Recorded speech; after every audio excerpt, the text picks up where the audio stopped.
এই নে পাগলি, এটা গায়ে দিয়ে নে। ধন্যবাদ দাদা। গলাটা কিরকম কোয়েলের মতো লাগলো না, যে আমাকে ছেড়ে টাকার জন্য অন্য কাউকে বিয়ে করে নিয়েছিল।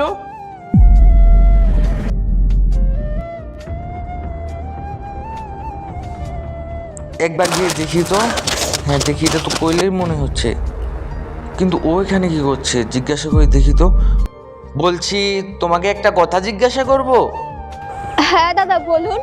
তুমি একটা মেয়ে হয়ে একা একা এখানে এভাবে শুয়ে আছো, আর তোমার বয়সও তো কম, কেন তোমার বাড়িতে কি কেউ নেই?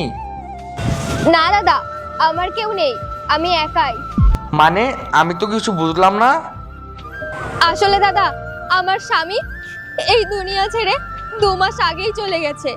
তারপরে আমার শ্বশুর বাড়ির লোকজন আমাকে তাড়িয়ে দিয়েছে। আমার বাবা মা তো এই দুনিয়া ছেড়ে অনেক আগেই চলে গেছে।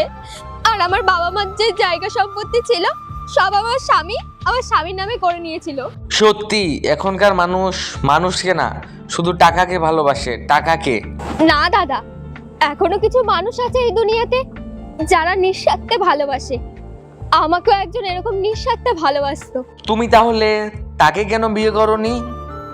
ওই এখনকার মেয়েরা যেটা করে, টাকার পিছনে ছোটে, আমিও সেই টাকার পিছনেই ছুটেছিলাম। তারপরেই আমার স্বামীকে বিয়ে করেছিলাম। কিন্তু জানো তো, আমি ওর টাকা দেখেই বিয়ে করেছিলাম, কিন্তু কখনো সুখ পাইনি। বিয়ের প্রথম 1-2 মাস খুব ভালো ছিল।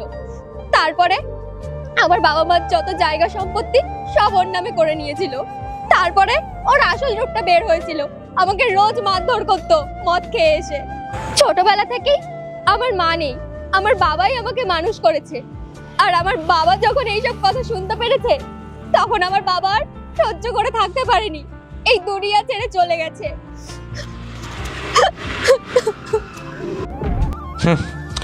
কোয়েল, আল্লাহর এই ভিডিওটা দেখে যে সরে যাবে তার মনের আশা পূরণ হবে না। আল্লাহর এই ছবিটা দেখে চ্যানেলটা সাবস্ক্রাইব করতে হবে এবং ভিডিওতে লাইক করে দিতে হবে, তাহলে তোমার মনের আশা পূরণ হয়ে যাবে। আর অবশ্যই এই চ্যানেলটা সাবস্ক্রাইব করতে হবে। তুমি কেঁদো না, তোমার কান্না আমি সহ্য করতে পারি না।